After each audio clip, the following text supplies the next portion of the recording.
Let's take a look at the solution to our lab challenge from our last episode. This circuit is not my design. I'm not smart enough for this. What I've done is I've grabbed this circuit from a guy on the internet who builds analog synthesizers, analog music synthesizers, a guy by the name of Moritz Klein. You can dig him up on YouTube, and he produces these nice simple little pieces of paper with details about the circuits he's designed, and you can build them on breadboard, or you can buy them as a kit set and actually build up a working synthesizer. So I've taken this first circuit and we're experimenting with that, because the application of this, like I said in the Marty the OT guy episode, the application of this applies in industrial control systems, and it applies in cybersecurity if you're starting to look into things like hardware hacking. So what we actually built is a thing called a voltage controlled oscillator. And a voltage controlled oscillator, let's look at it. So voltage is the input, which controls the oscillation frequency being the output. So a change in voltage results in a change in frequency, and we'll take a look at it on the oscilloscope in a second. In industrial control systems, you might hear of it called a voltage to frequency converter, which, is a great way to get an input into a control system of a desired frequency you're looking to achieve. And as I mentioned in the episode, the most common use for this circuit these days is in a thing called a phase-locked loop. And a phase-locked loop, or PLL, is used to lock to radio frequencies and radio channels. So every Wi-Fi access point, your phone, anything that's got Wi-Fi on it, or anything that uses radio frequency of any sort, chances are, fairly high chance, it's got a phase-locked loop in it. Now the demonstration circuit that I've built here is an analog phase-locked loop. These days you would have a digital PLL. So the principle is the same, but the actual build is slightly different. Meanwhile, let's take a look at what's on the board here. So the first thing you're going to notice, if you pay attention to this breadboard in this video versus in our last video, there's a couple more components on here. One being this big blue capacitor. Now, it wasn't there last time simply because I didn't have one. So what it's done is, or what it does rather, this capacitor prevents the two halves of the circuit from interfering with each other. And you can see there's two ICs. And one IC, the left-hand one if you like, with the two transistors here in these little trim pots, this is the actual side of the circuit that creates the oscillation. The right-hand side, this side over here, is wave shaping.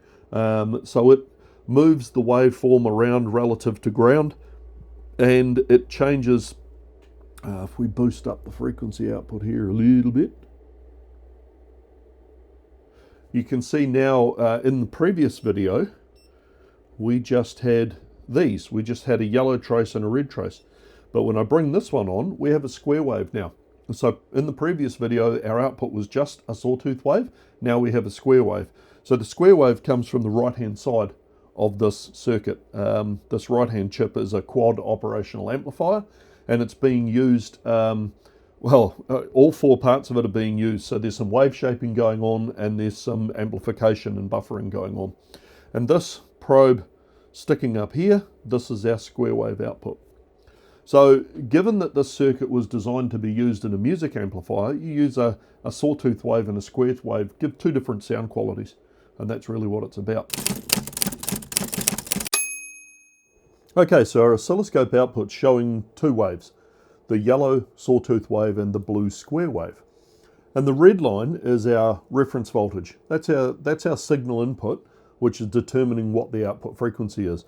So that's currently set to 1.09 volts. The red line's representing 1.09. And we're getting an output frequency there around 240, 250 hertz. So if you consider that the key A, or the note A, just above middle C on a piano, is 440 hertz. 250, we're a little over half that, pitch. So if we start from here and I start winding up the reference voltage So we got 1.09. Here we go. We're sneaking up here. There's 1.1, 2, 1.13, 1.15. So that's better part of 900 hertz there at 1.15. 1.2, we've got 1.6 kilohertz, so 1600 hertz. So we've gone up about 8 times. They're about 7, 8 times. So there's 1.8 hertz at 1.21, and let's just see how high this will go. So at 1.4 volts there, we've got 5.1 kilohertz. So that's pretty much the range of this oscillator as it stands, is around about 130 to 150 hertz, up to about 5 kilohertz. But hopefully you can see from that how this could be applied to diagnosing electronics. You know, if you've got something that typically runs at a 1 megahertz clock, why not slow it down? Slow it down to 500 hertz. Slow it down even lower than that. Slow it down to 200 hertz. What does it matter? Every time you slow it down, you've got a better chance of seeing what's happening. And that's one way of diagnosing problems and working with circuits you don't know anything about. And you can do it on PLCs as well. PLCs, logic controllers, things like that. You can do single step instructions. Just make it jump one instruction at a time, or do a single cycle. It's all very similar idea. Okay, so the final part of this is, what does it matter? Why do we care, right? But if you're able to mess around with the channel selection in a radio, Wi-Fi, maybe you've got a software-defined radio, you can play around with things like that, or perhaps you've got even modern digital radios, like an amateur radio kit, something like that, amateur radio set. You can play around with frequencies. You can introduce interference into different channels. You could cause a device to track off-channel bits and pieces. Not super practical maybe, but understanding how it works doesn't do any harm. In terms of hardware hacking, this is where, to me, it gets a little bit more interesting. When you start playing around with digital circuits, sometimes the easiest way to diagnose what's going on or cause a problem is to mess with the timing. I've got this book. Wait here.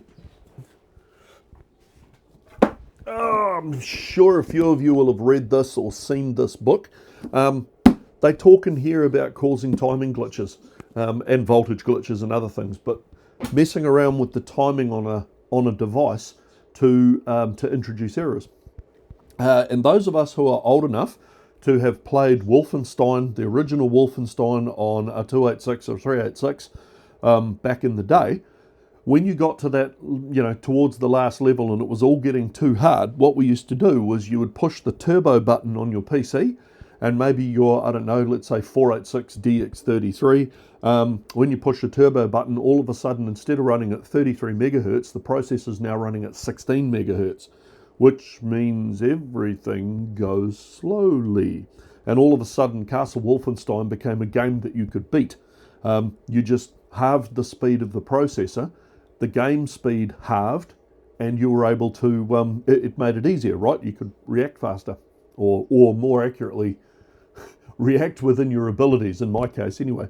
So, this is an interesting, being able to mess with timing is an interesting way to look at hardware. If you can slow something down, it brings it into the realm where maybe simple test instruments where you can actually watch and see what's going on, or you can cause faults in the device. Likewise, if you've got a steady clock stream that's doing a nice thing, what happens if you miss a few pulses? What happens if instead of a nice square wave, it goes pulse, pulse, pulse, pulse, flat, or pulse, pulse, pulse, stay high for a while? How does that mess with the way a device might work? So that's the interesting part about that. Understanding circuits like this allows you to work out what you can do with causing timing faults or messing around with channels, radio, Wi-Fi. And other than that, it's just plain interesting, right?